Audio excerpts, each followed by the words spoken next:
এমন ভাবে একটা সিন্ডিকেটিং করে রাখছে যাতে করে সাধারণ মানুষ কোনোভাবেই এখানে অ্যাক্সেস করতে না পারে।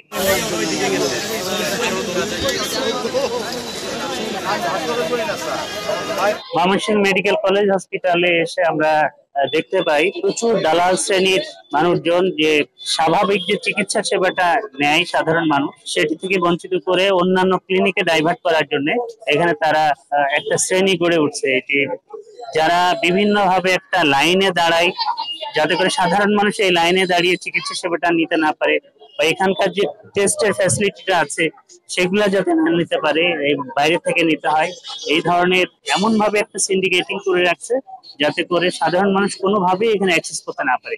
তো সেই ব্যাপারে আমরা আজকে অভিযান করছি। এখানে এখানে আমাদের ম্যাজিস্ট্রেট আছে, মোবাইল কোর্টের মাধ্যমে আমরা এই অভিযানটি পরিচালনা করছি এবং আমরা ইতিমধ্যে 16 জনকে আটক করতে সমর্থ হয়েছি। মোবাইল কোর্টের মাধ্যমে সাজা নিশ্চিত করা হচ্ছে তাদের। এই অভিযান 2 দিন পর পর অব্যাহত থাকবে যাতে করে এখানে কোনো ধরনের দালাল শ্রেণী গড়ে উঠতে না পারে এবং সাধারণ মানুষ যাতে এই চিকিৎসা সেবাটা নিশ্চিতভাবে পায়।